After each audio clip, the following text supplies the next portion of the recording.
Friends, welcome to our channel. అందరు ఎలా ఉన్నారు? బాగున్నారా? ఈరోజు అయితే మనం పోహా ఎలా చేయాలో చూద్దాం రండి.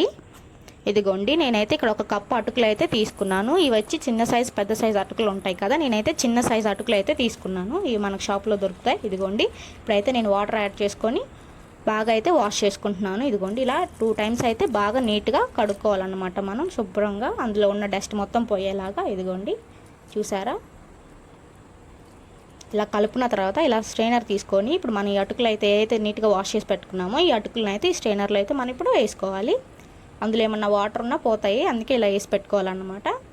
ఇదిగోండి, నేనైతే అటుకులు మొత్తం అయితే ఇలా వేసేసుకుంటున్నాను. ఇదిగోండి, ఇక్కడైతే అటుకులు మొత్తం అయితే వేసేసాను. ఇప్పుడు వచ్చేసి స్టవ్ మీద ప్యాన్ పెట్టి ప్యాన్లో ఒక 2 స్పూన్స్ ఆయిల్ వేసుకోవాలి. నేనైతే ఇక్కడ ఒక కప్ జీడిపప్పు అయితే యాడ్ చేసుకుంటున్నాను. చూడండి, ఇక్కడ ఒక కప్ జీడిపప్పు వేసుకోవాలి. ఆ తర్వాత ఒక కప్పు పల్లీలు వేసుకొని మీడియం ఫ్లేమ్లో పెట్టుకొని ఒక 2 మినిట్స్ అయితే ఇలా బాగా ఫ్రై చేసుకోవాలి. ఇదిగోండి, ఇలా లైట్ కలర్ వచ్చే వరకు బాగా ఫ్రై చేసుకోవాలి. చూడండి, ఇలా ఫ్రై చేసిన తర్వాత ఇక్కడైతే నేను ఆవాలు, జీలకర్ర, పచ్చెనగపప్పు, మినప్పప్పు అయితే వేసుకుంటున్నాను. వేసుకున్న తర్వాత ఇంకొకసారి అయితే మనం ఫ్రై చేసుకోవాలి. ఇప్పుడైతే మన కలర్ అయితే వచ్చేసింది. చూడండి, బ్రౌన్ కలర్. ఇక్కడ నేనైతే పచ్చిమిర్చి, కొంచెం కరివేపాకు, ఒక 2 పచ్చిమిర్చి అయితే యాడ్ చేసుకున్నాను. ఇదిగోండి, ఇప్పుడు ఇవన్నీ బాగా ఇంకొక 2 నిమిషాలు బాగా ఫ్రై చేసుకోవాలి. ఇదిగోండి, ఇలా ఫ్రై చేసుకోవాలి. ఫ్రై చేసిన తర్వాత ఇంట్లో ఏమన్నా వాటర్ మొత్తం పోయి ఉంటుంది, ఇంకేమన్నా మిగిలిపోయిన వాటర్ ఉంటే ఇదిగో ఇక్కడైతే నేనైతే ఇప్పుడైతే అటుకులను అయితే యాడ్ చేసుకుంటున్నాను. చూడండి, ఇలా అటుకులు వేసాక ఒక చిన్న టీ స్పూన్ పసుపు,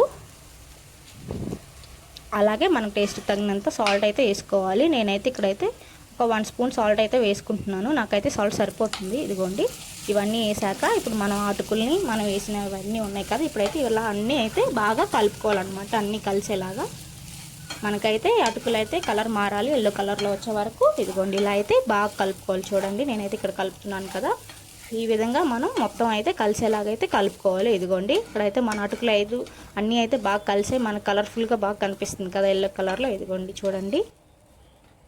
ఇప్పుడైతే మనం స్టవ్ ఆఫ్ చేసేద్దాం. మీరు ఎప్పుడైనా ఉప్మా తింటే బోర్ కొడుతుందో అన్నప్పుడు ఇలా పోహా చేసి పెట్టండి. పిల్లలు పెద్దవాళ్ళు కానీ అందరు ఇష్టంగా తింటారు. ఇదిగోండి, నేను ఇక్కడైతే ఒక 1 స్పూన్ లెమన్ అయితే యాడ్ చేసుకుంటున్నాను. ఇలా 1 స్పూన్ లెమన్ వేసుకోవాలి. అది స్టవ్ ఆపినాక అయితే యాడ్ చేసుకుందాం మనమైతే లెమన్ 1 స్పూను. ఇలా వేసుకున్న తర్వాత మనం ఇంకొకసారి అయితే బాగా మిక్స్ చేసుకుందాం. ఇలా బాగా కలుపుకోవాలన్నమాట, నిమ్మరసం పట్టేలాగా. ఇదిగోండి, మన అటుకుల పోహా అయితే అయిపోయింది. మీకు నచ్చిందా? అయితే ప్లీజ్ లైక్, షేర్, సబ్స్క్రైబ్.